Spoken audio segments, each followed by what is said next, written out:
Buenas tardes. Todavía tenemos 15 personas, doctora. Si quiere, esperamos a las 5:05 y iniciamos. ¿Cómo ve, doctora Alma? Si no es mucha molestia y en Sí. respeto a todos ustedes, me Ujú. gustaría, como vengo en carretera, me gustaría inaugurar, porque de un momento a otro puedo perder la conexión y Ok. ustedes me hacen el favor de comenzar a las 5:05. ¿Les Ujú. parece? Sí, Con el permiso de sí. ustedes. Sí, Muchísimas entonces gracias. iniciamos, doctora. Sí, Buenas tardes a todos y todas las que tienen a bien a reunirse el día de hoy. El día de hoy estamos reunidos las generaciones de la carrera de Desarrollo Integral de las Personas con Discapacidad de la Facultad de Pedagogía de la Universidad Veracruzana en el marco del Día Internacional de los Derechos Humanos de las Personas con Discapacidad. ¿Por qué es importante hablar y conmemorar este día? Bueno, porque se trata básicamente de una jornada de recopilar sobre la minoría más amplia que hay en el mundo, que son las personas con discapacidad. Y este evento básicamente también es para promover los derechos de estas personas, conociendo la importancia que tienen y también a través de las ponencias universitarias y de básicamente de nuestros estudiantes. Entonces, le doy el uso de la voz a nuestra coordinadora de carrera, la doctora Alma de Los Ángeles Cruz Suárez, para que nos haga el favor de inaugurar este foro. muchísimas gracias. Muy buenas tardes a todos los estudiantes que veo aquí con gusto y a los docentes que también los veo con mucho gusto y al público en general que es probable que también nos estén acompañando. Festejo mucho, doctora Alma Rosa Reyes, que haya convocado a este foro para conmemorar el Día Internacional de los Derechos de las Personas con Discapacidad. Todos sabemos que la columna vertebral de las personas con discapacidad son justamente los derechos humanos.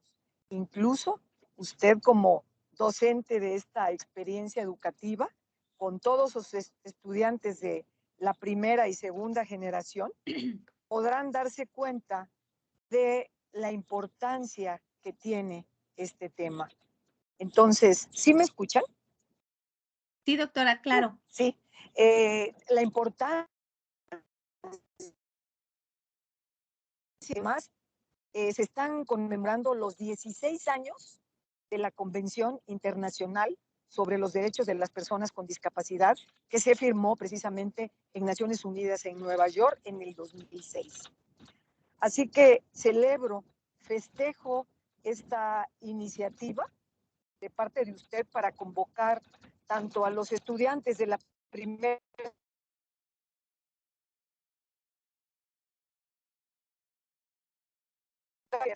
como a los de la segunda aquí presentes, invitados. Me parece que es una convocatoria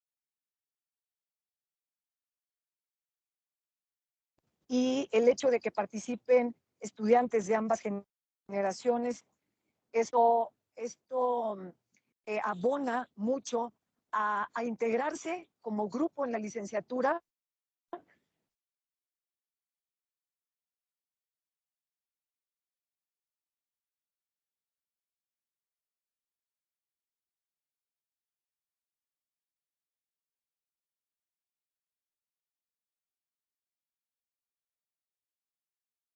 Pero también hay temas centrales en esta licenciatura.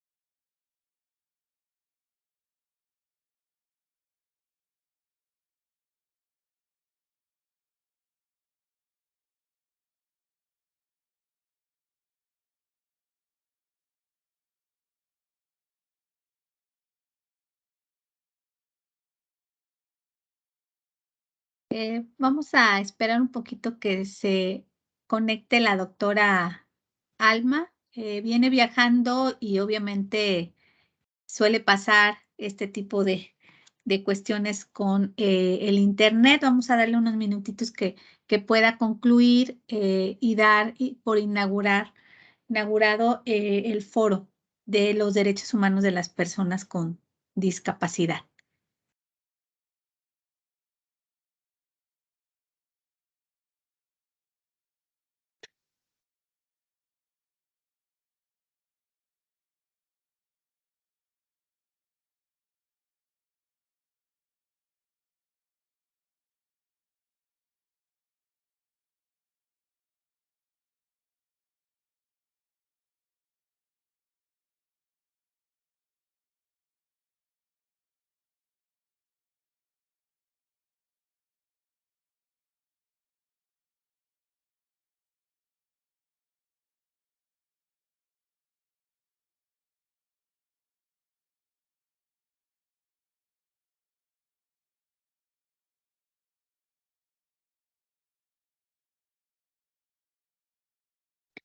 Bueno, vamos a seguir con nuestro programa.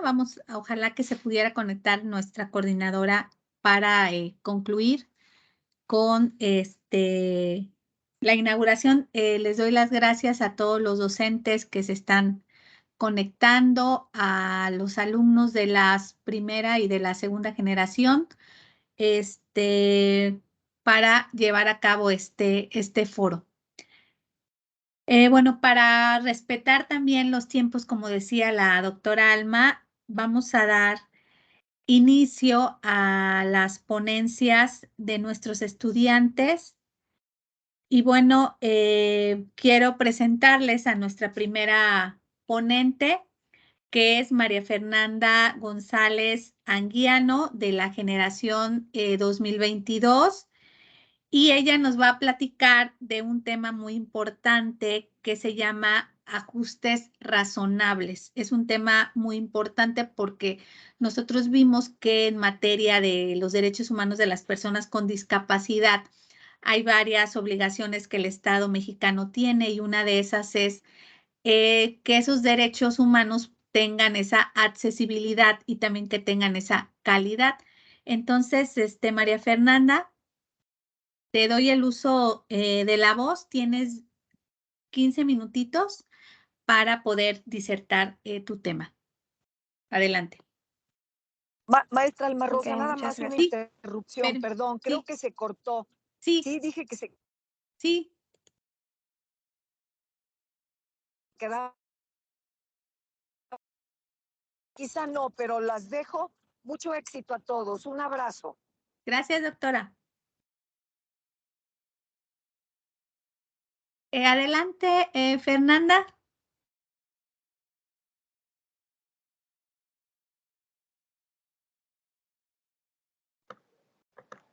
Ok. Mm, Muy bien. ¿Sí se ve? Sí, muy, muy bien. Ok. De acuerdo. Bueno, mi nombre es María Fernanda González Anguiano. Soy de la carrera de Desarrollo Integral de las Personas con Discapacidad de la segunda generación y yo les hablaré del tema sobre ajustes razonables. Para empezar, vamos a hablar un poco de qué son los ajustes razonables. Los ajustes razonables son modificaciones y adaptaciones necesarias y adecuadas que no impongan una carga desproporcionada o indebida cuando se requiera en un caso particular para garantizar a las personas con discapacidad el goce o ejercicio en igualdad de condiciones con las demás.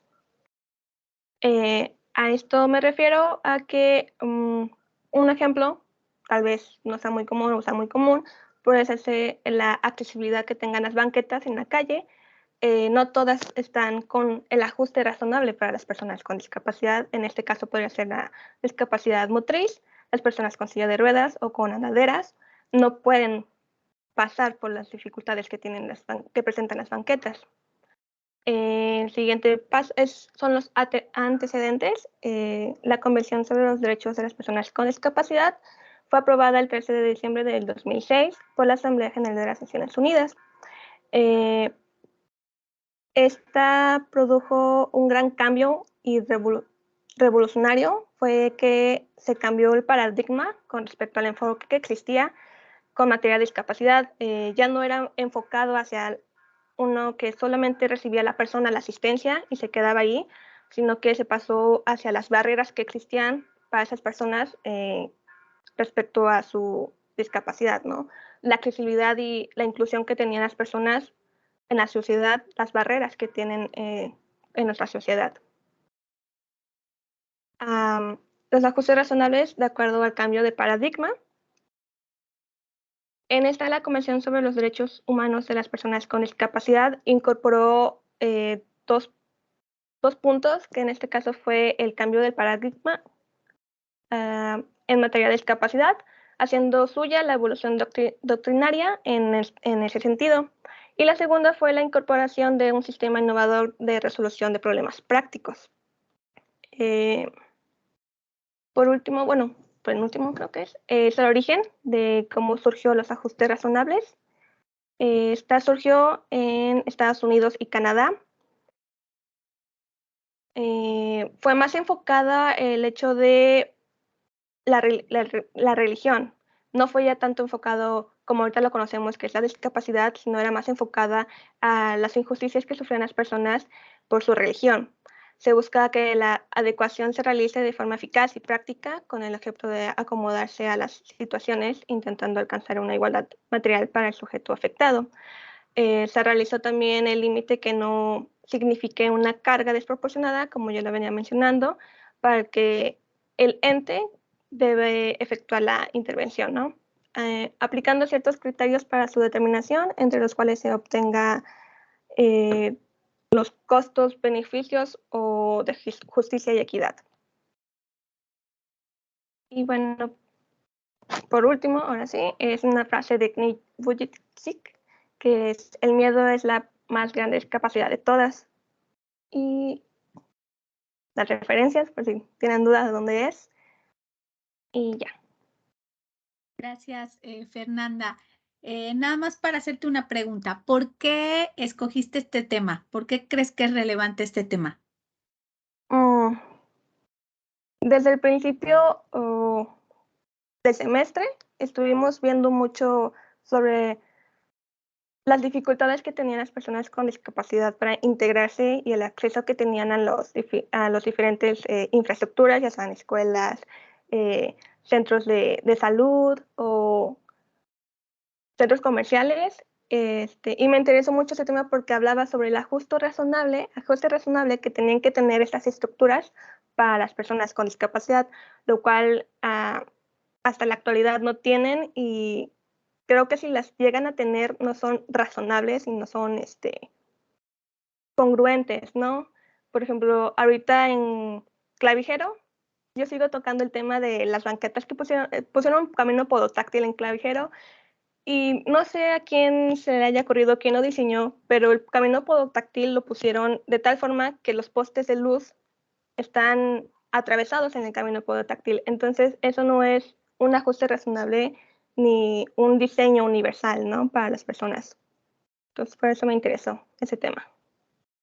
Ok, muchas gracias, Fernanda. La verdad sí es un tema muy interesante porque eso es lo que platicábamos, de que los derechos humanos aparte deben de tener esa accesibilidad y también deben tener esa calidad. Muchas gracias.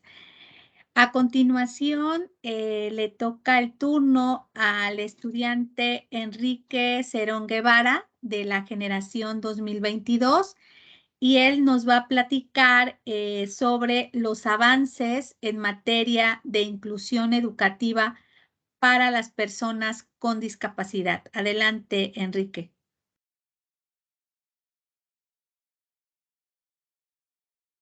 Muy buenas tardes a todos. Buenas tardes. Voy a compartir pantalla. Soy Enrique Cerón, de la carrera de Desarrollo Integral de las Personas con Discapacidad. Pertenezco a la segunda generación y bueno, vamos a les voy a compartir un poco de este tema. Una disculpa. Bueno, el tema del cual me toca hablar, como ya lo mencionó la doctora, son los avances en materia de inclusión educativa para las personas con discapacidad.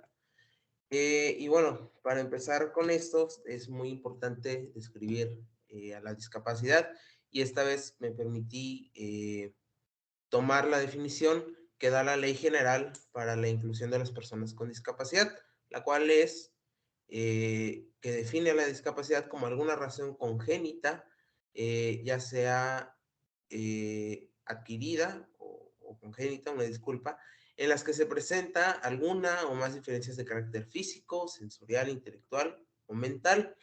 Y bueno, se puede tratar siempre de algo temporal o de algo permanente. Ahora, ya entrando como tal en el tema, el primer documento en el cual nos fijamos es el documento que responde a la Convención sobre los Derechos Humanos de las Personas con Discapacidad. Bueno, esta convención fue organizada por la ONU en diciembre del 2006, y bueno, este es el primer tratado internacional con el cual se busca beneficiar y hacer valer, proteger y asegurar los derechos de las personas con discapacidad. Este documento, esta convención, lo que busca, pues, es emplear las prácticas de sensibilización en las personas, hablando como tal de la sociedad, y busca un trato digno para las personas con discapacidad. En el artículo 24 del documento que responde a la Convención sobre los Derechos de las Personas con Discapacidad, dice que se deben de reconocer los derechos de las personas con discapacidad y sobre todo su derecho a la educación. Este artículo tiene mira en, pues, en hacer valer los derechos de las personas con discapacidad. Los países al firmar, pues aceptan y se comprometen en desarrollar al máximo los talentos de las personas con discapacidad. Se estipula que las personas con discapacidad deben y pueden acceder a la educación primaria, a la educación secundaria, de manera inclusiva, de calidad y de manera gratuita. Esto quiere decir que no es necesario que las personas con discapacidad tengan que asistir a lo que se les llamaba escuelas especiales, y que se integren totalmente a un aula, voy a decirlo así, un aula normal. También, como un segundo punto que aceptan los países que firman, es que deben de hacer los ajustes razonables, que era lo que ya nos comentaba nuestra compañera Fernanda. Y bueno, un ajuste razonable, como también lo decía, son las guías podotáctiles. Obviamente, pues no nada más es ponerlas, sino ponerlas, saber cómo ponerlas, y pues enseñar también a las personas con discapacidad pues a ocuparlas, ¿no? Como segundo documento en el cual me baso es la Ley General para la Inclusión de las Personas con Discapacidad, en el cual, bueno, pues fue publicada en el Diario Oficial de la Federación el 30 de mayo del año 2011, y es la respuesta por parte de México a la Convención Internacional de los Derechos de las Personas con Discapacidad.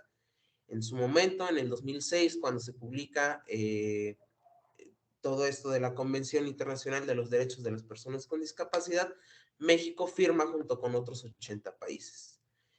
Y bueno, en el artículo número 2 de esta ley general, en el apartado 16, perdón, se marca lo siguiente, lo cito: atenderán los educandos de manera adecuada a sus propias condiciones, con equidad social, incluyente y con perspectiva de género. ¿Qué quiere decir esto? Que todas las personas con discapacidad deben ser atendidas dependiendo de sus necesidades. Si es una persona con discapacidad motriz, bueno, pues se deberá de buscar la manera en la cual pueda acceder a la escuela. Si es una persona con discapacidad intelectual, se buscará el apoyo para que su desarrollo sea el que se busca para los alumnos. Si es una discapacidad sensorial, bueno, pues se le enseñará braille, se le enseñará lengua de señas según corresponda el caso.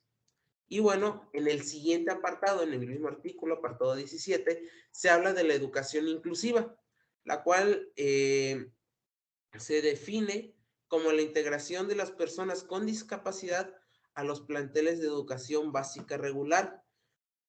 Esto hace referencia al artículo número 24 del documento que responde a la Convención sobre los Derechos Humanos de las Personas con Discapacidad, en el apartado donde dice que todos tienen acceso a la educación básica y que tienen que integrarse a las aulas regulares, ¿sí?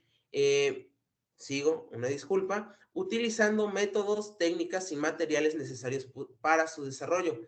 ¿Qué quiere decir esto? Como ya lo mencioné, si es necesario enseñar braille, si es necesario enseñar la lengua de señas mexicana, en este caso, o adaptar las instalaciones, adaptar la accesibilidad al plantel educativo. En el capítulo 3 de esta ley es donde se nos habla ya como tal de la educación. Y bueno, empieza en el capítulo 12, donde refiere a la Secretaría de Educación Pública como la organización gubernamental que estará encargada de promover la educación para las personas con discapacidad, siendo esta institución la mayor y la única institución de educación aquí en México. Ya para el artículo número 13, bueno, da a conocer que en el Sistema Nacional de Bibliotecas se van a incluir equipos tecnológicos adaptados, ¿sí? Me voy a regresar un poquito al artículo número 12. En el artículo número 12, en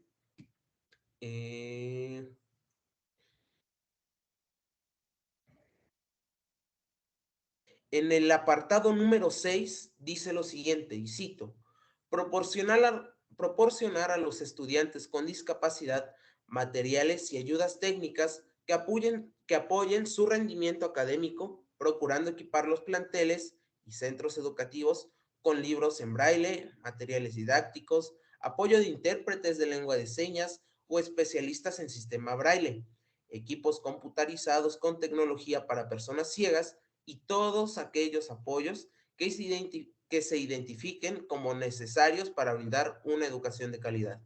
La imagen que estamos viendo en esta diapositiva es un libro, ¿sí?, de la Secretaría de Educación Pública.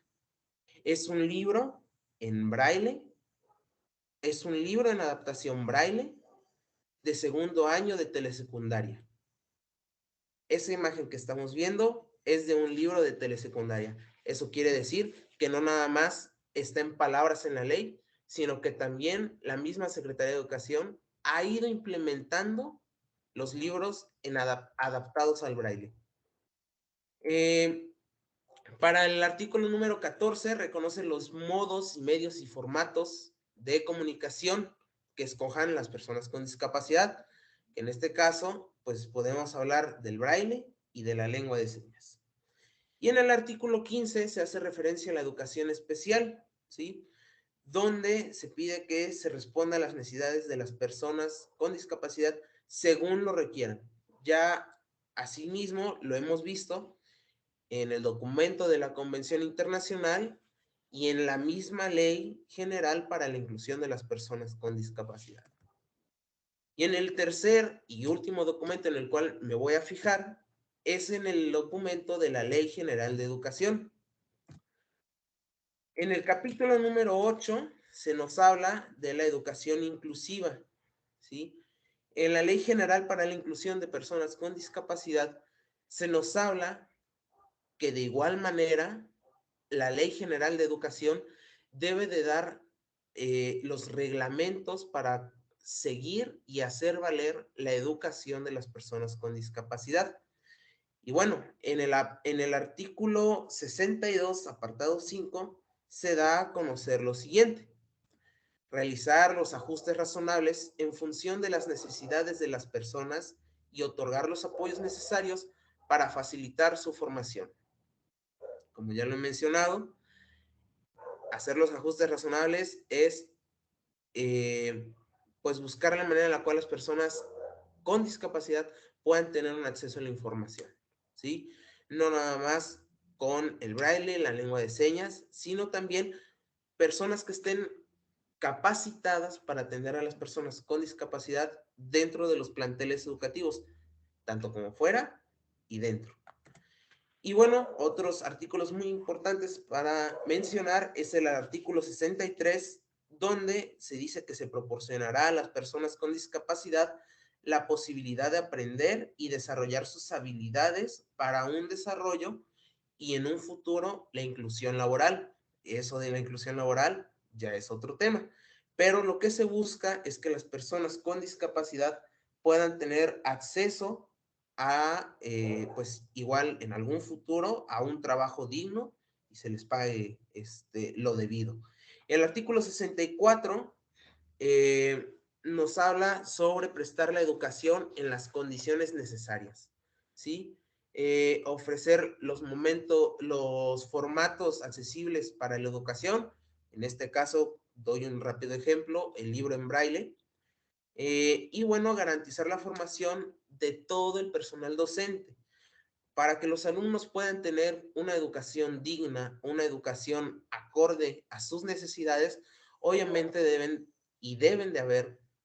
ellos tener y deben haber maestros que estén capacitados. La Secretaría de Educación está encargada de garantizar esa formación a docentes, no de los mismos docentes de su propio bolsillo.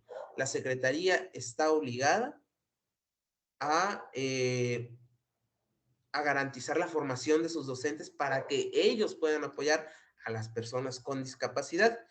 Y en el artículo 65 se nos habla sobre la facilitación del aprendizaje del braille y de la lengua de señas mexicana. Y bueno, para finalizar, recordar que todos somos diferentes y que nada en este mundo es normal. Muchas gracias, Enrique, por tu ponencia, muy, muy importante los datos que diste. Y bueno, pues ahora tu generación y la generación anterior, pues son aquellos docentes capacitados que tienen conocimiento de cerca de esas necesidades de las personas con discapacidad. Muchas gracias. A continuación viene el turno de Simei Juárez Vázquez, de la generación también 2022, y ella nos va a platicar sobre el tema el derecho a la educación de las niñas y niños con discapacidad actualmente. Bienvenida y adelante.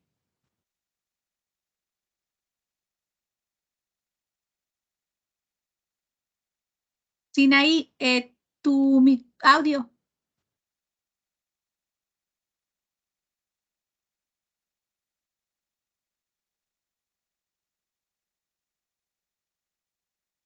Sinaí, no se escucha tu audio. A ver, chécalo.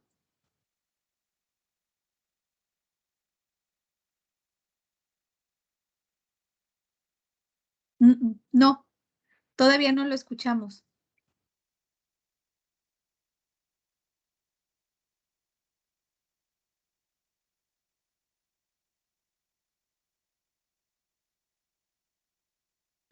¿Ya me escuchó? Sí, muy bien, gracias. Bueno, antes que nada, buenas tardes. Gracias por haberme invitado al primer foro conmemoración del Día de los Derechos Humanos de las Personas con Discapacidad. Les voy a compartir.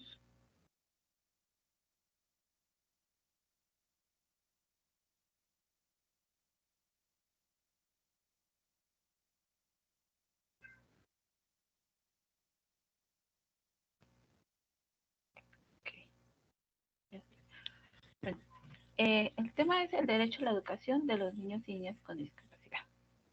Con relación a la educación de las niñas y los niños, en México sufren un arraigo en la educación. A pesar de las organizaciones internacionales, declaraciones y convenciones en nuestra sociedad, todavía existe la discriminación hacia nuestros niños con discapacidad, y más en comunidad o pueblos marginados. Pero, ¿por qué a pesar de que tenemos leyes y tratados internacionales, los niños con alguna discapacidad siguen siendo discriminados y excluidos de las escuelas? La UNESCO, la Organización de las Naciones Unidas para la Educación, nos habla y nos da ciertas cifras y estadísticas que van cambiando conforme a los años. Nos informan que las niñas y los niños con discapacidad están fuera de las escuelas y que solo la minoría termina sus estudios, y los pocos niños con discapacidad que logran entrar a una escuela son excluidos de los sistemas educativos. Pese a estas distintas estadísticas que sufrimos, vemos cómo la problemática sigue aumentando, ya que aún surgen debido a la falta de información. No todos tienen acceso a esta, y mucho menos tienen conocimiento de sus derechos. Actualmente, este problema no se ve mucho en las ciudades, pero sí en los pueblos, municipios o comunidades con menos personas que en las ciudades, pero no menos importantes.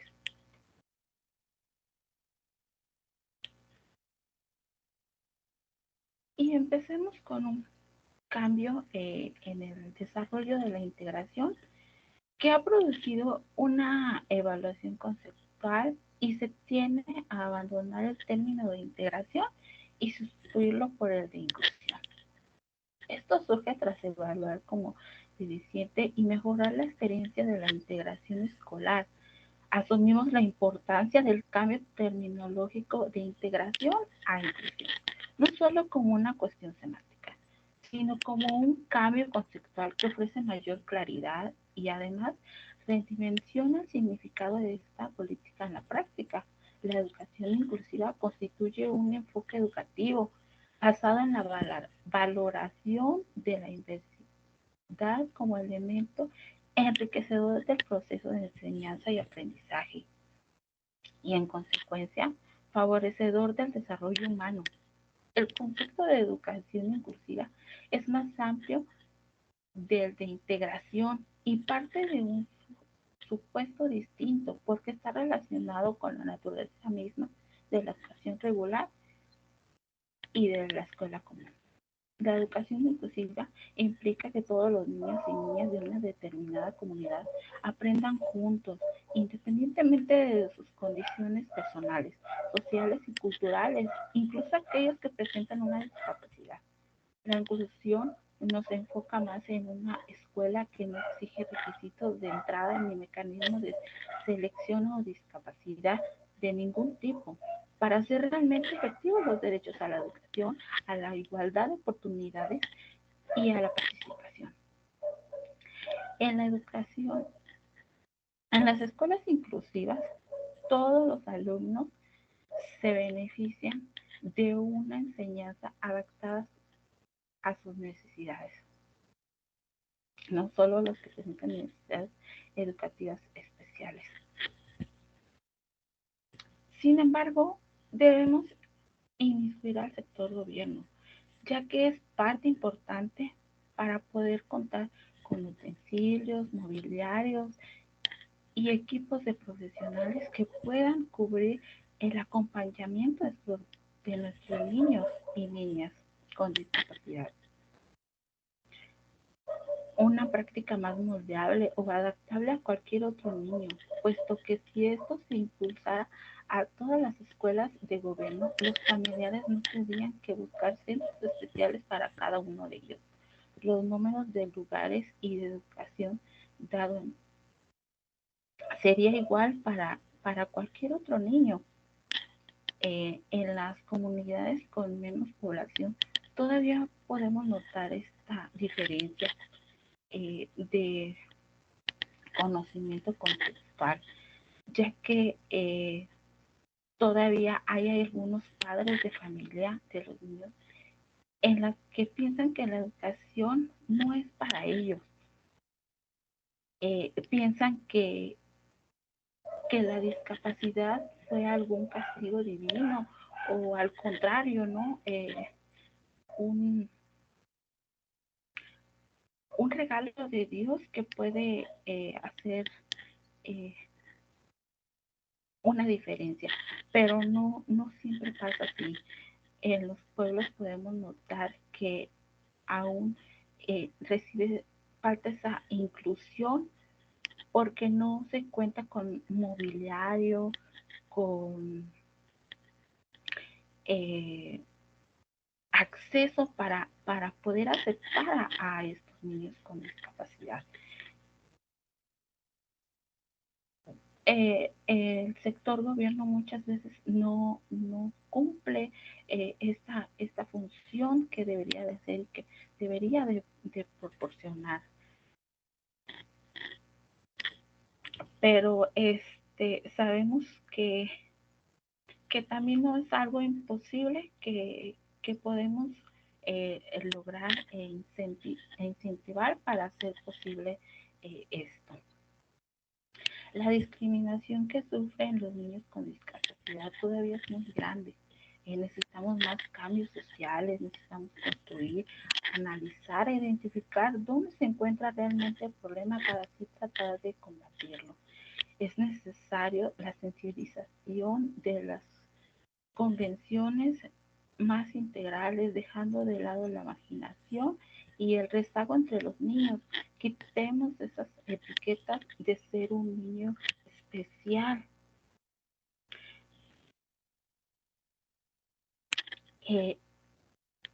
Tenemos que hacer un lado estas etiquetas y tratar a los niños con respeto, con tolerancia, como lo marca realmente el artículo 3 de la Constitución, que nos dice que todo niño debe de tener una educación laica, pero inclusiva para todos los niños.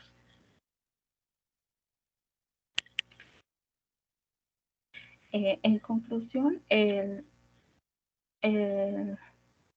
desconocimiento y la falta de información nos sigue llevando al incremento de este rezago educativo.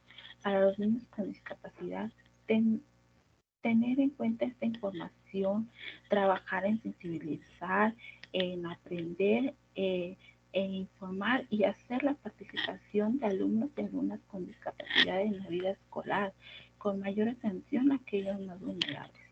Es necesario avanzar en esta dirección y en coherencia con una perspectiva social para poder detectar, eliminar y minimizar las barreras las barreras que tenemos.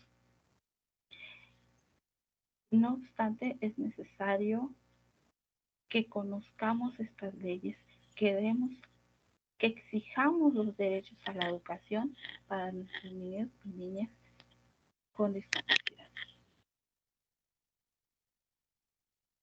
Gracias. Muchas gracias, Simei, por tu participación. Un tema muy interesante, porque básicamente la educación es un derecho llave, como veíamos. O sea, el derecho a la educación tiene una finalidad muy importante. Y el tema que abordaste, pues sí, es de destacarse por todo lo que la discriminación, como tú bien dices, sufren los niños con discapacidad, porque las escuelas y los maestros no están preparados para afrontar las necesidades que cada uno de estos niños requiere. Muchas gracias. A continuación viene la participación de Génesis González Corona, de la generación 2021, de la primera generación. Génesis nos va a hablar sobre la inclusión de las personas con discapacidad auditiva en el proceso educativo. Bienvenida, Génesis, y adelante. Muchas gracias, doctora. ¿Me escucho bien ahí? Bueno, ¿sí me escuchó? Sí, te escuchas Ah, bien. ya, ok, perfecto. Bueno, voy a presentar, permítame un segundo.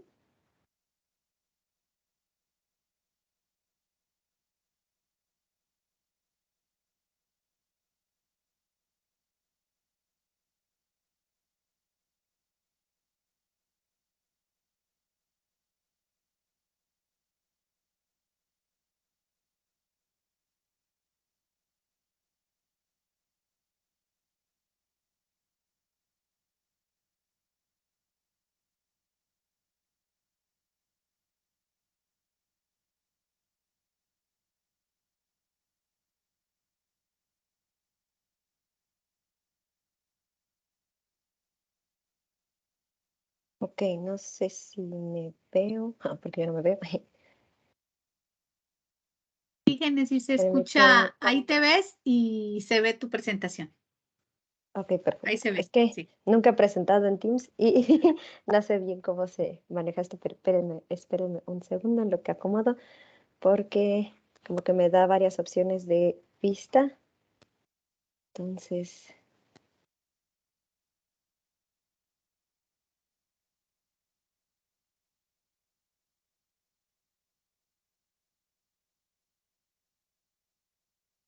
es que está muy lento, creo, mi internet, porque...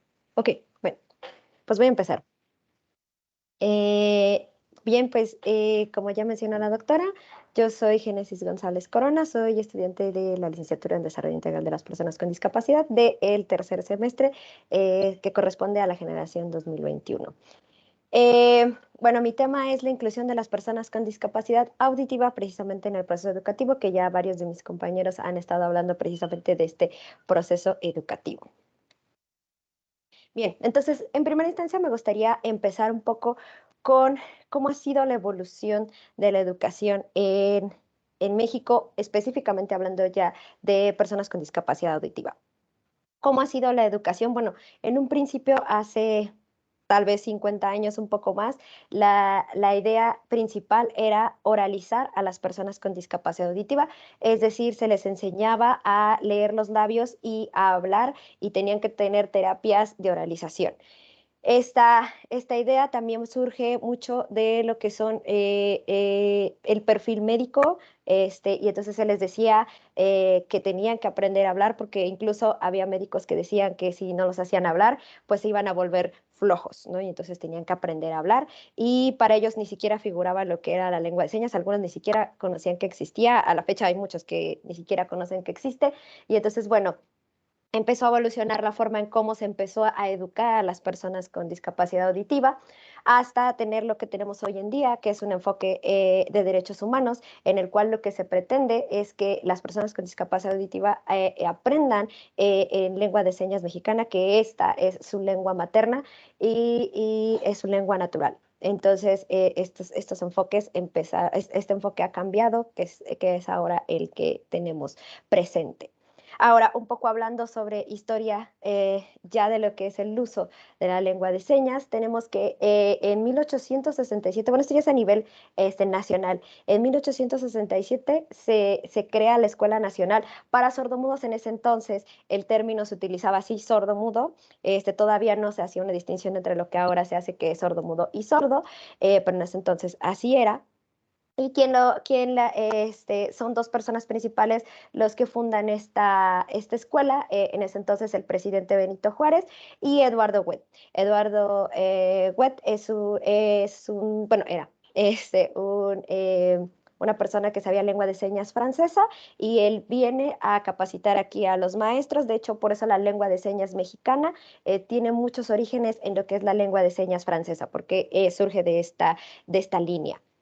Y bueno, en esta escuela lo que se pretendía o lo que se hacía ya era crear realmente una comunidad de personas sordas. Aquí lo que ya se empieza a hacer es juntar a sordos de toda la República, porque entonces ya empiezan a llegar sordos de otros estados. Bueno, esta se crea obviamente en la Ciudad de México porque es pues, como la matriz, y entonces empiezan a llegar sordos de otros estados y empiezan ahí a vivir, porque de hecho era una escuela que tenía como internado. Entonces empiezan a convivir, a estar ahí juntos, y entonces esto crea como la primera comunidad realmente de sordos que están estudiando. Y entonces también es un parteaguas en lo que son maestros conocedores de la lengua de señas, y que ellos mismos son los que van a estar como enseñando a los siguientes, a la siguiente generación también de personas sordas. Entonces ya son maestros sordos y alumnos sordos, ¿no? Entonces es como el primer parteaguas de esta parte que es tan importante, que hablaremos un poco más adelante. Y bueno, ahora ya yéndonos un poco más a lo que es la actualidad, tenemos también lo que es el modelo. Hoy en día manejamos un poco lo que es el modelo educativo bilingüe bicultural, que ahorita lo voy a empezar a desglosar para que empecemos a ver cómo, a qué se refiere este modelo. Este modelo surge más o menos hace unos 20 años, y bueno, precisamente como su nombre lo dice, es un modelo educativo que está basado en la enseñanza a partir de la lengua de señas mexicana, y pues básicamente está basado para personas específicamente con discapacidad auditiva, que su base, y ya sabemos que su lengua materna pues es la lengua de señas, pero cuando hablamos de la parte bilingüe, hablamos de que necesitamos también conocer el español. Y entonces el español se enseña como una segunda lengua, no precisamente en la oralización, sino precisamente en centrarnos un poco en lo que es la lectura y la escritura del español. ¿Por qué? Porque esto nos va a dar independencia de las personas sordas, porque si están en alguna situación pues allá afuera, en la que necesiten comunicarse con personas que no sepan lengua de señas, pues puedan comunicarse a partir de a lo mejor algún mensaje de texto o escribir en alguna hoja. La idea aquí es que este conocimiento en el español les ayude a poder también acceder, por ejemplo, a lo que son los libros, el internet, repositorios, etcétera, para lo que son el aspecto educativo, porque la mayoría de información pues obviamente está en español, o bueno, en otros idiomas, pero que se pueden traducir al español. Y bueno, también este modelo, precisamente como nos habla de modelo educativo bilingüe bicultural, ¿a qué se refiere? Bueno, como sabemos, la comunidad sorda no solamente es un grupo, es una comunidad que se forma porque comparten, por ejemplo, lo más importante es que comparten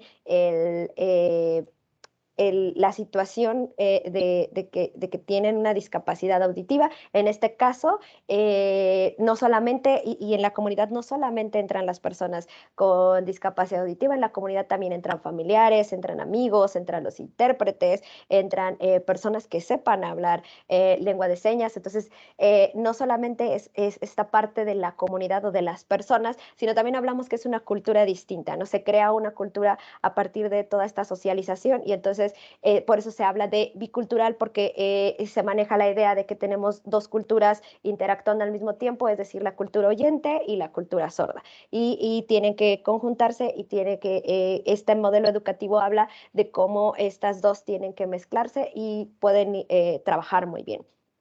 Y bueno, también por otro lado, bueno, ¿qué nos aporta también de algo muy positivo este modelo? Pues que lo que hace es que busca modelos lingüísticos sordos. Estos modelos lingüísticos sordos vienen también desde lo que hablamos hace unos momentos de la Escuela Nacional de Sordomudos, porque son modelos, son personas sordas que ya son los modelos, es decir, son los maestros y los que van a ir enseñando a las nuevas generaciones. ¿Y qué hace también? Pues generar autoestima en los alumnos. ¿Por qué? Porque los alumnos ven que su modelo, que la persona que está enfrente de ellos enseñándoles, es también alguien que es pues prácticamente igual que ellos, ¿no? O sea, esta persona es un adulto sordo que es maestro, ¿no? Y que entonces yo también puedo llegar a ese punto, ¿no? Yo también puedo ser un profesionista, yo también puedo ser maestro, yo también puedo enseñar. Entonces, esto genera estas condiciones, y bueno, es muy favorable para lo que necesitamos, que es la educación. Ahora, ¿qué encontramos en lo que son las escuelas regulares hoy en día? Bueno, lo que encontramos en las escuelas regulares hoy en día, que ya lo han mencionado mis compañeros con anterioridad, es que en las escuelas regulares ahora, en los nuevos planes de estudio de la SEP, mencionan que ahora ya no existen las escuelas, o bueno, ya la idea es que no se relegue a las personas con discapacidad o con necesidades educativas especiales a lo que son las escuelas especiales. Precisamente lo que se pretende ahora es que sean escuelas inclusivas, es decir, que las escuelas incluyan a todos los alumnos por igual, y entonces ahora en todas las escuelas se incluyen en su plantilla a alumnos con discapacidad y con necesidades educativas especiales. Pero ¿qué encontramos aquí? Que en la mayoría de los casos pues no están capacitados todos los maestros, o las capacitaciones han ido llevándose muy lentamente, ¿no? Entonces, tal vez sí se les dan cursos, pero entonces se les da un curso y tal vez tardan mucho tiempo en volver a tener otros cursos, y entonces aquí hay como un rezago, o se les dan cursos a lo mejor para una necesidad educativa especial o para un tipo de discapacidad, pero entonces ¿dónde están las demás? Y qué tal que les dan un curso, por ejemplo, de cómo trabajar con personas con discapacidad visual, pero entonces ellos tienen en su salón a una persona con discapacidad auditiva. Entonces, aquí es donde a lo mejor hay algunos problemas en cuanto a las capacitaciones de la Secretaría de Educación Pública, y pues también encontramos factores como individuales que están ahí presentes y que a lo mejor a veces no se toman en cuenta. Por ejemplo, estos factores individuales es, en el caso de las personas sordas, o los alumnos sordos, podríamos encontrar lo que son pues historias de vida, las condiciones en las que viven, si viven con otros hermanos, si conviven con otras personas con discapacidad auditiva o no, si tuvieron acceso o no a la lengua de señas, cómo se comunican, si saben o no saben un poco de español. Todas estas condiciones específicas o personales son importantes y a veces no se toman tanto en cuenta en los planes, y entonces aquí a veces hay como algunos problemas a la hora de que estén inmersos en las escuelas regulares. Y bueno, lo que pasa usualmente también es que estos planes que están diseñados por la SEP son más favorables para las personas con discapacidad auditiva postlocutivos. ¿Qué quiere decir esto? Que que antes de los 3 años tuvieron acceso a la lengua oral, es decir, a lo mejor perdieron la audición a partir de los 3 años en adelante, y entonces tuvieron un periodo en el que sí a lo mejor escuchaban, en el que sí pudieron tener acceso a lo que es la lengua oral. Y entonces una vez que pierden la audición, pues ya tienen como un proceso adelantado, digamos, en comunicación. Y entonces a este tipo de personas con discapacidad auditiva sí les conviene un poco, sí son más positivos para ellos los planes de la SEP. Sin embargo, tenemos que en el aspecto negativo, las personas que perdieron la audición o que son prelocutivos o, antes de los 3 años, o que incluso, por ejemplo, son sordos profundos que ya nacieron con la discapacidad auditiva, pues a ellos no les conviene porque prácticamente no tuvieron acceso a ningún tipo de comunicación, a lo mejor ni siquiera existe un puente de comunicación. Muchas de las personas con discapacidad auditiva no acceden a la lengua de señas a temprana edad, porque una es por desconocimiento tanto de los médicos como de los padres, como de la sociedad, y entonces no se acercan porque muchas veces ni siquiera saben que existe la lengua de señas, ¿no? Y entonces llegan a las escuelas sin saber cómo comunicarse, o a veces la única forma de comunicarse con familiares, amigos o con la sociedad es a lo mejor con algunas señas que se inventan ellos de forma rudimentaria, que no es lengua de señas, pero que entonces no hay ni siquiera como un puente de comunicación real. Entonces a ellos básicamente no les funcionan estos planes. Bueno, ¿qué encontramos ahora sí en lo que vendría siendo la educación media superior o la educación superior? Bueno, podemos encontrar que cuando encontramos desde la escuela primaria hasta el bachillerato, básicamente, tenemos varios, digamos, como programas que ayudan a que las personas con discapacidad estén insertas en las escuelas regulares. Por ejemplo, tenemos el USAER, que es la Unidad de Servicios de Apoyo a la Escuela Regular, o tenemos los CAM, que son los Centros de Atención Múltiple, que los Centros de Atención Múltiple sí son los que llamaríamos como escuelas de educación especial, porque eso sí, solamente están dentro de la escuela personas con discapacidad. O tenemos los CAED, que son Centros de Atención para Personas con discapacidad. Los CAIT también son, digamos, como escuelas de educación especial, porque son de nivel bachillerato, pero también solamente están personas con discapacidad. Y bueno, dentro de, digamos, como toda esta gama de educación básica y media superior, sí hay un apoyo, digamos, por parte de la SEP, que está como buscando algunos programas para poder apoyar. Pero ¿qué pasa cuando ingresa a la universidad, no? O cuando se intenta ingresar a la universidad? En este caso lo que encontramos es que hay barreras. Cuando ya se intenta acceder a una universidad, pues casi todas las universidades tienen unos planes de estudio y unas formas de trabajo muy diferentes. No es lo mismo cómo trabaja la Universidad Veracruzana, la Universidad Autónoma de México, la Universidad Metropolitana. O sea, cada una tiene formas muy diferentes para trabajar y para saber, para el acceso a sus pues a sus carreras o a su oferta educativa. Entonces, lo que encontramos aquí es que ya de repente las personas con discapacidad, no solamente las con discapacidad auditiva, sino todas las personas con discapacidad, se encuentran, pues, se encuentran perdidas ahí porque ya no saben, o sea, ya no saben a dónde dirigirse, porque ya no hay quien les ayude ni quien les oriente cuál es el proceso, porque ya depende específicamente de cada una de las universidades. Y en este caso, pues nos encontramos que en la mayoría de las universidades no hay intérpretes. Hay algunas universidades muy contadas que sí tienen uso de intérpretes, pero es muy poco. Hablando de la Ciudad de México, hay como dos, en Querétaro hay una, en el norte del país tenemos en Sonora y tenemos en Monterrey, pero son muy pocos lugares en los que tenemos, ¿no? Y hay estados que ni siquiera tienen, ¿no? O que ni siquiera tienen intérpretes. Entonces nos encontramos con muchas barreras para que las personas con discapacidad puedan acceder a la universidad. Ahora, hablando específicamente ya como un poco de lo que, de lo que es la demografía en nuestro estado, bueno, pues tenemos que, lo que se sabe es que hay en todo el estado 29 docentes que saben lengua de señas. Ajá. Que de estos, el 4.8% están agregados a una institución educativa. Esto es a nivel estatal, entonces si se dan cuenta, solo bien poquitos de los maestros que saben lengua de señas están realmente dentro de instituciones educativas. El 50% están en asociaciones civiles, es decir, están inmersos en asociaciones que son de personas sordas y que entonces ahí es donde dan clases o se dedican al área educativa. Ahora, si nos vamos a lo que es ya nuestra capital del estado, encontramos que hay en promedio, lo que se sabe, son 513 personas sordas, que en realidad debe haber más, pero aquí se marca así.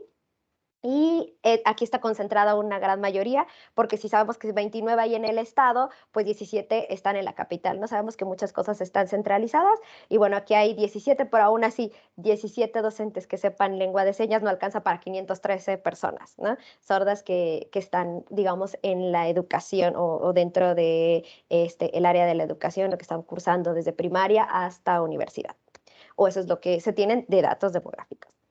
Ahora, dentro de nuestro estado tenemos lo que es la Ley para la Integración de las Personas con Discapacidad, que se crea en el 2010. Y bueno, esta un poco como ya recordando lo que también nos comentaba nuestro compañero, ay, se me fue tu nombre. Bueno, nuestra compañera, esta complementa un poco como lo que venía él hablando sobre las leyes, ¿no? Enrique, ya me acuerdo. Sí, entonces, en el artículo 22 de esta ley nos dice que las personas con discapacidad auditiva tienen derecho a aprender en lengua de señas, o sea, en su lengua materna. Pero, pues aquí el problema es que sí tienen el derecho, pero ¿quién les va a enseñar o quién va a estar a cargo de ellos durante el proceso educativo, ¿no? Ahora también esta ley del 2010, que ya son 12 años, habla de formación y certificación de intérpretes. Esta ley es estatal, entonces debería haber formación y certificación de intérpretes a nivel estatal y no hay. O sea, de 12 años no se ha hecho nada en pro de la formación de los intérpretes. Y bueno, también habla sobre que se necesita hacer capacitación para padres y maestros en lengua de señas mexicana, o sea, a dar cursos tanto a la sociedad, o sea, solamente a padres, a maestros y, bueno, también a la sociedad sobre lengua de señas. ¿Ha habido poco? Sí ha habido. Las asociaciones, más que las escuelas, las asociaciones son las que han incidido un poco más en esto, ¿no? Las asociaciones para personas sordas, son las que más han estado como tratando de incidir en la sociedad. Bueno, ahora ya cuando hablamos de lo que es, pues básicamente nuestra universidad, ¿qué tenemos aquí? Bueno, en nuestra universidad tenemos el Estatuto de Alumnos que se crea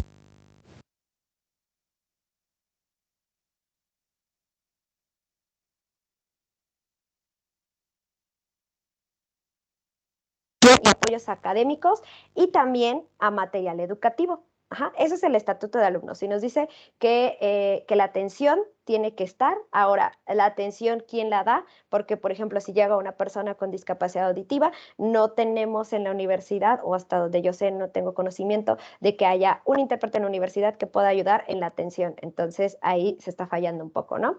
Y luego, ¿dónde está el material educativo? En lo que sigue en la USB, por ejemplo, ya hay una impresora braille. Eso es un paso porque entonces se pueden pasar, o sea, digamos que se pueden, ahora sí, los libros que están ahí pueden pasarse a braille y pueden tener acceso. En eso es, por ejemplo, en braille. Pero otro tipo de material educativo que esté adaptado, no conozco totalmente yo. Ahora, tenemos también que se creó en el 2021, muy reciente, nuestro reglamento para la inclusión de personas con discapacidad. ¿Qué dice? Pues en nuestro artículo 5, apartado 4, habla sobre las adecuaciones del entorno, es decir, se tienen que crear adecuaciones y ajustes razonables en los entornos educativos, es decir, que se pongan las rampas, que se pongan en las guías podotáctiles, que se pongan las señalizaciones braille, todo esto que tenemos, que hablamos y que ya sabemos sobre accesibilidad y ajustes razonables, que también ya nos han mencionado nuestros compañeros, dentro de nuestro reglamento se tiene que adaptar cada una de las facultades. La cosa es que no ha habido como ese avance todavía o vamos muy lento también, ¿no? Ahora, en nuestro artículo 7 habla sobre ofrecer apoyos y servicios a personas con discapacidad, pero aquí el pero es siempre ajustándonos al presupuesto, ¿no? Entonces, ofrecer apoyos y servicios, es decir, se les van a brindar servicios en igualdad de condiciones, pero siempre que haya presupuesto, porque pues si no hay presupuesto, pues no se va a poder, ¿no? Y lo mismo pasa con este apartado 8 que habla sobre intérpretes de lengua de señas, que también dice, siempre que se pueda, o sea, siempre que se necesite, se va a dar un intérprete, pero obviamente ajustándonos al presupuesto. Entonces, creo que también es necesario como poner atención a esta parte de, bueno, hay presupuestos para algunas otras cosas que a lo mejor no se han utilizado como, yo critico mucho las aulas híbridas porque en nuestra facultad hay aulas híbridas que no se utilizan, que justo nos han dicho que tienen que estar los maestros capacitados para estas aulas híbridas en las cuales se gastó muchísimo dinero, pero no se han utilizado, se utilizan muy poco. Entonces, este presupuesto también se podría utilizar para personas, para darles este servicio de intérpretes a personas con discapacidad que sí están dentro de la universidad y que no se les está dando, ¿no? Entonces, bueno, esta parte. Y ahora, aquí yo daría, esto es lo último que quiero hacer, es dar como un poco de opciones de qué podamos hacer, ¿no? Porque, o sea, sí tenemos esta necesidad y estamos viendo que necesitamos hacer algo, ¿no? Pero entonces, ¿qué podemos hacer? Esta es mi propuesta. Bueno, dentro del ámbito administrativo, bueno, pues entonces tenemos que coordinar precisamente estos presupuestos para los intérpretes de lengua de señas, ¿no? Entonces, si tenemos mucho presupuesto, tenemos un presupuesto, no sé, de una cantidad grande. Entonces, bueno, podemos ir separando un poco y decir, bueno, de esto podemos sacar, sí, para aulas híbridas o para muchas otras cosas, pero podemos apartar un poco para lo que es los intérpretes, ¿no? Entonces, poner un poco de atención en esta parte. Ahora, en esta área también sería asegurar que los intérpretes puedan apoyar en los trámites, es decir, se habla de que el CENDIU, por ejemplo, que es el área que está dedicada a la atención de personas con discapacidad, que incluso está en nuestra facultad, lo que hace es apoyo en trámites, pero el apoyo en trámites para personas con discapacidad auditiva, ¿cómo lo hacen si no tienen un intérprete ahí, ¿no? Entonces, ¿cómo les van a apoyar? Y bueno, por este punto también sería hacer talleres para docentes y alumnos, ¿no? Que es que se creen más talleres y que haya más talleres para que tanto los docentes, o sea, que estén abiertos para los dos o que sean solamente para docentes y solo para alumnos, pero que estén enfocados en que hablen sobre temas de inclusión, o a lo mejor algunos talleres sobre lengua de señas, por lo menos básico, para que por lo menos se puedan comunicar de alguna manera, a lo mejor de una manera muy básica, pero puedan, ¿no? Ahora, ¿qué tocaría hacer a lo mejor en la parte docente? Bueno, pues básicamente esto, tener capacitaciones en lengua de señas que debería proveer, en este caso, pues sí, la universidad, pero que la universidad esté dando o tenga acceso a los cursos. También es que los docentes pues entren a los cursos, ¿no? Que digan, pues sí, la universidad está dando cursos, pero pues no tengo tiempo, tengo muchas cosas que hacer, o yo no tengo alumnos con discapacidad auditiva, entonces ¿para qué lo tomo? Entonces, aquí es donde es necesario que también los docentes hagan un poco de conciencia sobre la inclusión y sobre lo necesario que es, ¿no? Aunque no tengas un alumno con discapacidad auditiva, necesitas conocer, ¿no? Ahora, capacitarse en estrategias, pues precisamente en enseñanza para personas con discapacidad, no solamente para personas con discapacidad auditiva, porque sabemos que no son los únicos que van a entrar a la universidad, va a haber múltiples discapacidades que van a entrar a la universidad y entonces hay que capacitar a los docentes para cómo trabajar o cómo adaptar, ¿no? Y buscar que los alumnos tengan conciencia social sobre los derechos de las personas con discapacidad de inclusión. O sea, esta parte le toca un poco también a los docentes en tratar de hacer conciencia en sus alumnos, ¿no? Sobre las necesidades de las personas con discapacidad, sobre igualdad, sobre equidad, porque esto es muy importante generarlo también en los alumnos, ¿no? Y bueno, por último sería realizar sus planeaciones didácticas desde el diseño universal, es decir, a pesar de que no tengan estrictamente en su alumnado a personas con discapacidad, hacer esa conciencia de buscar que todas sus cátedras sean con un diseño universal y que entonces el día que venga una persona con discapacidad y entre a su salón no entren en pánico y digan, ¿cómo le hago? Porque no sé cómo hacerlo, porque ya lo diseñaron desde mucho antes, ya saben cómo hacerlo, ya tienen estrategias, ya tienen la capacitación y entonces ya se puede trabajar. Y bueno, por último, ¿qué nos toca a nosotros como estudiantes? ¿No? Esta parte también es muy importante, o sea, es un trabajo de todos, ¿no? Entonces, nosotros también necesitamos capacitaciones en lengua de señas mexicana, no nos quedemos nada más con lo que a lo mejor nos da, nuestra carrera sí se nos da esta capacitación, ¿no? Tenemos como materia la lengua de señas mexicana, pero ¿dónde están las otras, dónde está, por ejemplo, pedagogía? ¿Dónde están las otras carreras que están en nuestra facultad, en la universidad? No hay, ¿no? Entonces, debería haber cursos que sean libres para que lo tome cualquier alumno dentro de lo que es la universidad y puedan acceder a lo que es la lengua de señas. Ahora, precisamente también necesitamos capacitaciones en inclusión, ¿no? Que no solamente lo dejemos en que los maestros lo enseñen y ahí esté, ¿no? Creo que tenemos que la universidad tiene que también generar estas capacitaciones y nosotros acceder a ellas, ¿no? No decir como, no, yo no quiero tomar ese curso, incluso podría ser como a lo mejor materias AFEL, que nosotros pudiéramos acceder a ellas y entonces sea como estas de área de formación libre. Y bueno, también esta parte nos toca a nosotros como estudiantes, incluir a los alumnos con discapacidad en nuestras actividades grupales, es decir, no excluir a los alumnos con discapacidad porque tenemos miedo y no sabemos cómo comunicarnos o nos da preocupación y entonces decimos, híjole, sí quiero, pero como no sé cómo, pues de todas formas lo excluyo o de plano lo excluyo porque no me interesa o porque no quiero hablar con esa persona, porque pienso que no tiene una capacidad cognitiva porque tiene una discapacidad, ¿no? Entonces, bueno, también esta parte. Y también necesitamos conocer los instrumentos de protección de derechos de las personas con discapacidad. Aquí ya hemos hablado, incluso mi compañero Enrique, ya sé tu nombre, ya me acordé de tu nombre, nos hablaba precisamente de varios instrumentos, ¿no? Entonces, no nos quedemos nosotros, habría que difundirlos mucho más en toda la universidad y hablar mucho de esto para que entonces se entienda que hay muchos mecanismos y muchos instrumentos de protección de los derechos y que todos tenemos que saberlos y que tenemos que respetarlos, ¿no? Y de esta parte también sería exigir a las autoridades que estas leyes y reglamentos sean respetados, es decir, bueno, nosotros ya los conocemos y también los conoce la plantilla docente, entonces también pedir que la área administrativa los respete, también pedir que la sociedad los respete, también pedir que poco a poco se empiece a respetar estos derechos.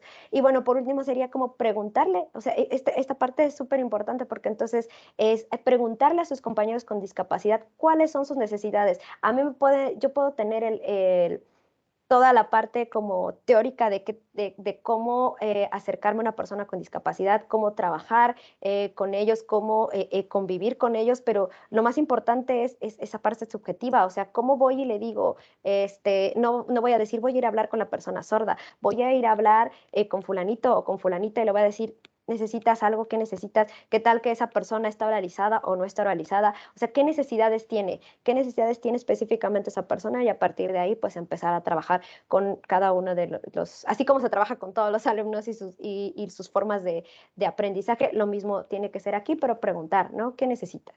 Entonces, bueno, sería básicamente esto y pues ya, esa sería mi participación. Muchas gracias. Muchas gracias, Génesis, por tu participación y bueno, pues agradecer a todos los asistentes en el primer foro y esperamos que sigan otros foros con otros temas, que cada uno de los docentes podamos unir conocimientos y fuerzas para seguir difundiendo a nuestros estudiantes, bueno, la importancia de esta carrera de desarrollo integral de las personas con discapacidad. De parte de la doctora Alma, quiero clausurar el evento. Ella se disculpa porque está viajando.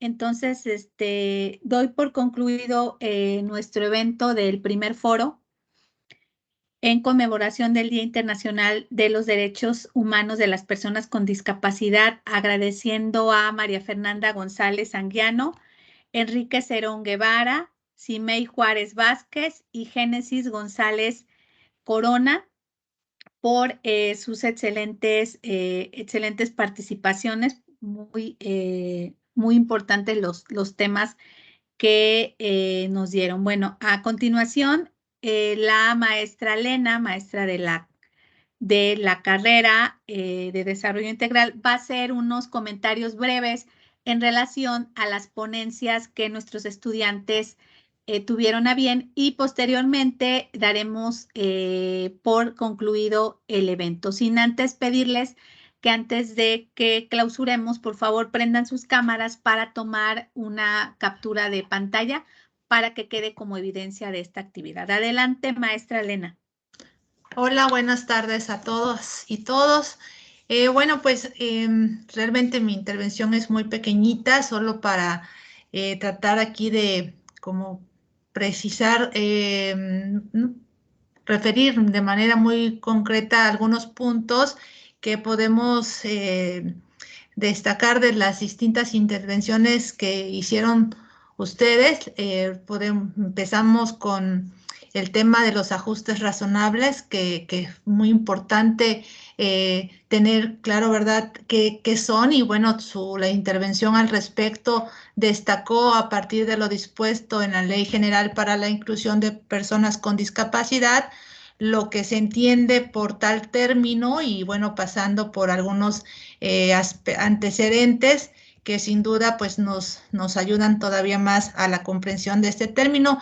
Igual en lo relativo a los avances en materia de inclusión educativa, pues hicieron mención de distintos instrumentos, no solamente de la Ley General para la Inclusión, hicieron referencia a la Convención sobre los Derechos de las Personas con Discapacidad y a la Ley General de Educación y lo relacionaron con lo que es la inclusión educativa a partir pues de lo que la Ley General para la Inclusión también define al respecto y haciendo alusión a los artículos de este ordenamiento legal respecto al derecho a la educación que está previsto ahí reconocido en este instrumento. Por otro lado, bueno, pues se abordó también el tema del derecho a la educación de las niñas y niños con discapacidad, haciéndose alusión a diversas problemáticas en relación con el mismo. Y la última intervención, pues, trató de manera específica la inclusión de las personas con discapacidad auditiva en el proceso educativo, refiriéndose también a algunos instrumentos tanto del ámbito federal como estatal, los ordenamientos legales y a distintas situaciones que se pueden ir analizando a la luz del tema de la inclusión de las personas con discapacidad auditiva. Realmente yo felicito aquí también a los alumnos y a las alumnas que participaron por este tiempo que le dedicaron. Y bueno, pues sobre todo pues es saludarlos y felicitarlos y sería toda mi intervención, doctora Alma. Muchas gracias. Gracias, maestra. Bueno, entonces para cumplir con nuestro programa, agradezco a todos los asistentes, a nuestros ponentes, a nuestros maestros que tuvieron a bien conectarse. Y bueno, pues siendo las 18 horas con 10 minutos, doy por concluida los trabajos del primer foro en conmemoración del Día Internacional de los Derechos Humanos de las Personas con Discapacidad. Agradeciendo a todos y les comunico a los ponentes que su constancia se les hará llegar en breve. Muchas gracias. Y bueno, les pido por favor si pudieran prender sus pantallas para tomar la foto. La foto ahora sí que del recuerdo para también pasarla como evidencia a nuestras autoridades, por favor.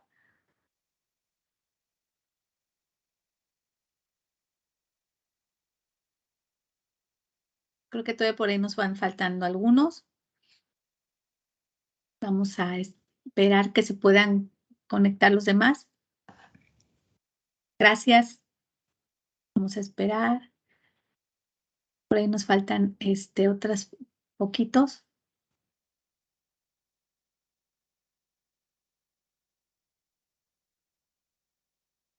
Bueno, pues muchas gracias. Muchas gracias a todos. El foro se va a subir al canal de YouTube de la Facultad de Pedagogía y bueno, les agradezco mucho y les mando un cordial saludo. Muchas gracias. Buenas tardes. Gracias.